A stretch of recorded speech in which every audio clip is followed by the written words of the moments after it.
While I was in the National Zoo's reptile house, I was reminded of a mating strategy called sneaky copulation, which is sometimes used by egg-laying animals. In this strategy, a species has not one male phenotype, but two.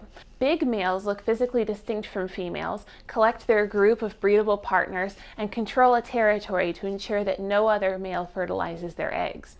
The other males look and act similarly to females and blend into majority female groups. This strategy can work in a couple of different ways. For example, if a big male thinks he has 20 females, he might actually have 17 real females plus 3 sneaker males who also fertilize some of the eggs. Other times, the females of the species are the territorial ones. Sneaker males fool females into granting access both to their territories and to themselves.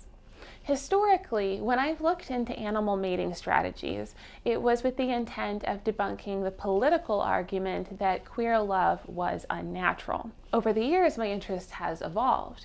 In researching sneaker males, I was reminded of a group of straight males in our own species. We don't, of course, have a kind of male who resembles a woman to sneak into women's spaces. What we do have are men who are more socially oriented towards women, sometimes called ladies' men. To be clear, I do not mean feminine men, womanizers, or men who don't have male friends, but simply one who has a lot of women in his social circles.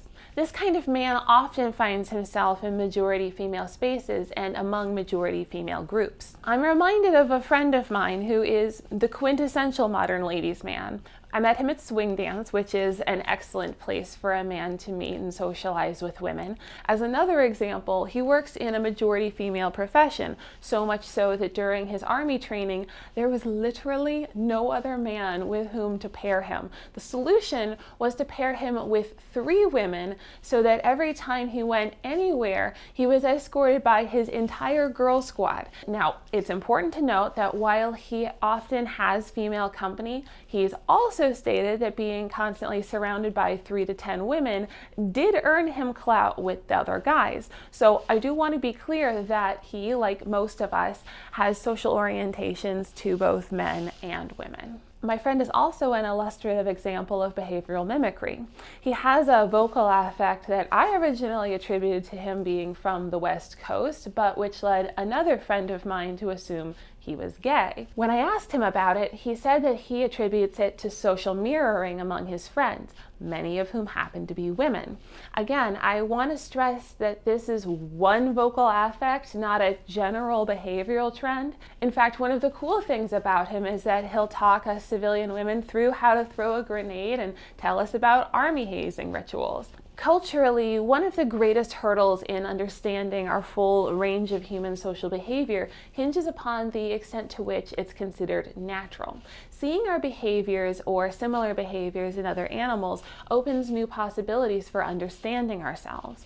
To bring this back to the zoo, one of my favorite activities is to see for myself which elements of the familiar also exist in nature. Sometimes this is seeing great cats act like house cats. Other times it's seeing that fish and lizards also have ladies' men. While a great deal of study centering animals' genders and sexualities have been used politically to justify minorities' legitimacy and right to exist, this approach to studying animal behavior has potential to reveal underlying truths behind all our social roles and behaviors.